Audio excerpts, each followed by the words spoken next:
আমাদের আজকের class daily use of preposition. চলো আমরা মূল ক্লাসে ফিরে যাই। বাক্য দেওয়া আছে আমি ট্রেনে আসি, in oblique on the train.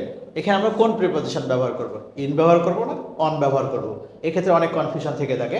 তোমাকে একটা ছোট্ট একটা কৌশল খেয়াল রাখতে হবে, যে যানবাহনগুলোতে যে ভেহিকেলগুলোতে আমরা ইজি মুভমেন্ট করতে পারবো সেখানে আমাদের অন ব্যবহার করতে হবে। যেমন ট্রেনে আমরা মুভমেন্ট করতে পারি, হাঁটাহাঁটি করতে পারি, বাসে হাঁটাহাঁটি করতে পারি, কিন্তু প্রাইভেট কারে কিন্তু হাঁটাহাঁটি করতে পারি না। তার মানে বাস বা ট্রেনের ক্ষেত্রে আমাকে কি ব্যবহার করতে হবে? অন ব্যবহার করতে হবে। এবং কারের ক্ষেত্রে ইন ব্যবহার করতে হবে। এখানে দেখি আমি ট্রেনে আসি, আমরা এই জায়গাটুকু একটু লক্ষ্য করে দেখি, এই স্পেসগুলোতে কিন্তু আমরা হাঁটাহাঁটি করতে পারি, বাসের এক জায়গা থেকে বা ট্রেনের এক জায়গা থেকে আরেক জায়গায় যেতে পারি। সেক্ষেত্রে আমাকে উত্তর কি লিখতে হবে? অন লিখতে হবে। তার মানে I am on the train. Clear?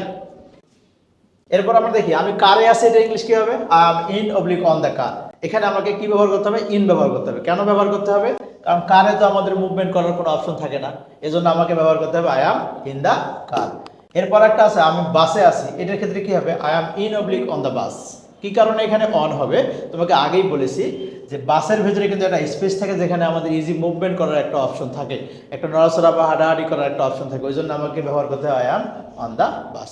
আশা করি তোমাদের ইন এবং অন নিয়ে যে কনফিউশনটা আছে এটা এই ভিডিওর মাধ্যমে সমাধান হয়ে যাবে। সবাই ভালো থাকো, সুস্থ থাকো, সবার জন্য শুভকামনা থাকলো। আল্লাহ হাফিজ।